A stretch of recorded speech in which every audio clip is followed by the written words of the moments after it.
Hi doctors, the topic for today is, can you do a ligament assessment, or can you determine the severity and location of ligament injury without an excessive motion test? And the answer is 100% no.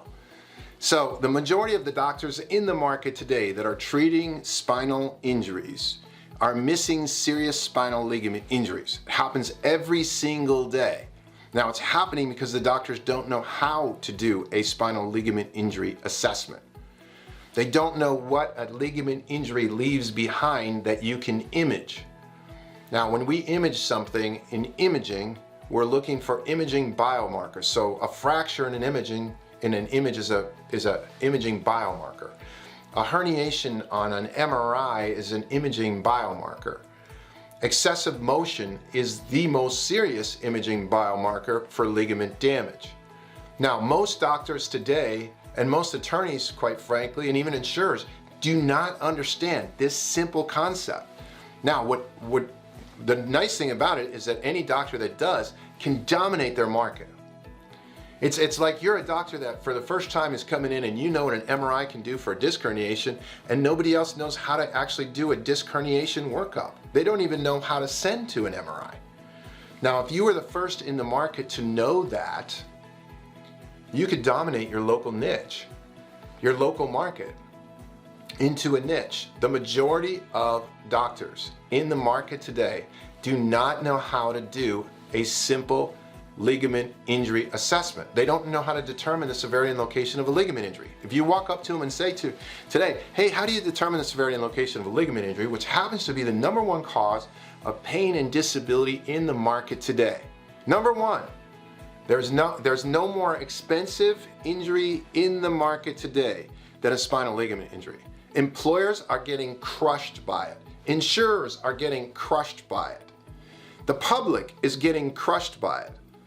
Anyone that you know that suffers from chronic pain, more than likely, I'd say 90% of the time, regardless of what joint it is, if it's in the spine, if it's in the shoulder, if it's in the wrist, if it's in the elbow, if it's in the knee, if it's in the ankle, it's in the foot, it's in the toe, it's in the fingers, they're suffering from a ligament condition.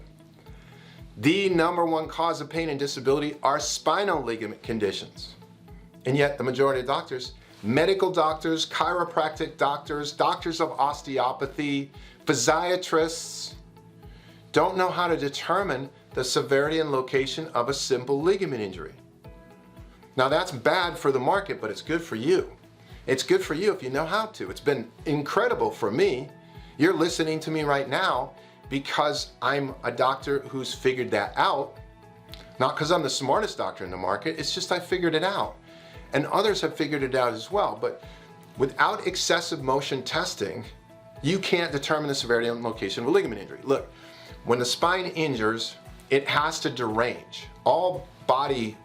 Any body injuries are derangements. If a dog bites you, it deranges tissue. Now, if it bites me in the wrist and it just takes a little scratch, it basically is a minor dog bite.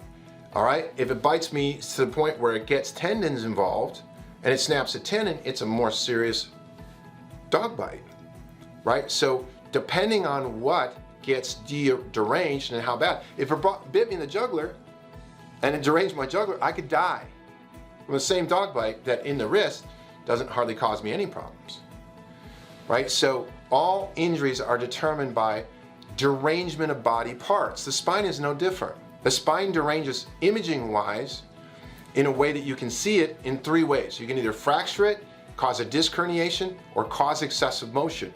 Excessive motion is by far the worst condition because excessive motion causes the spinal instability that causes chronic pain. Today we are so over-reliant on MRI. Lay down MRI. Good. So when a person has a disc condition, because that's what an MRI is looking for, if they have a disc condition, what do they want to do? They want to lay down on their back. Why? It takes the least amount of pressure off the disc, right? Retracts the disc off of the nerve in that position, but that's where we MRI. That's where we positionally look for disc herniations, in that position on an MRI, in the least problematic position there is. Now, that being said, even if we pick up disc herniations on MRI, there's 9 other ligaments around a disc.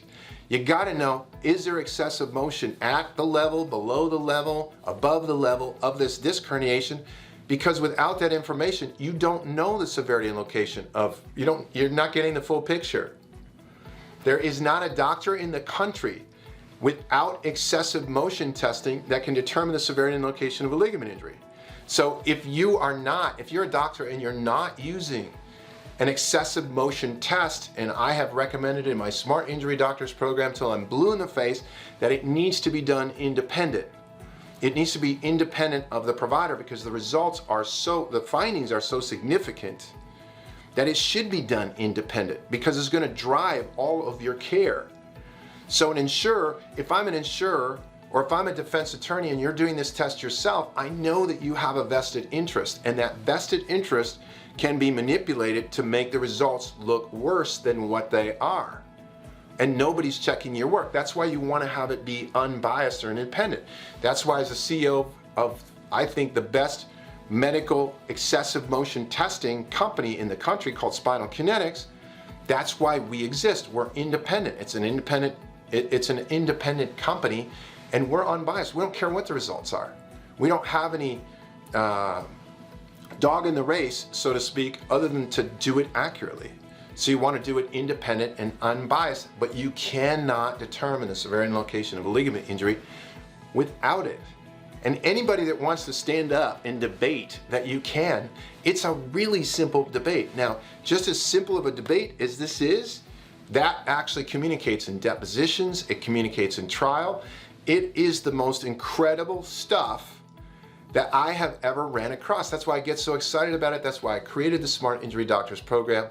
And so, doctors, if you're out there right now and you are not testing, in my experience, especially on injuries, on all injuries, in injury care in the country, I personally feel at this point that malpractice is being committed.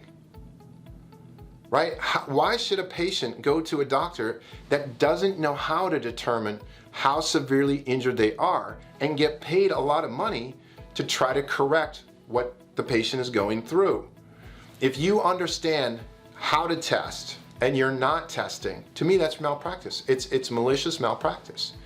So what you want to do is you want to test, and you want to be proud of the fact that you are testing because you understand it, and you're not going to be knocked out of there because the confused market doesn't understand it. And the confused market has been over-reliant on MRI.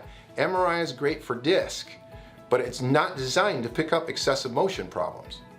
And those are the most problematic injuries in the market.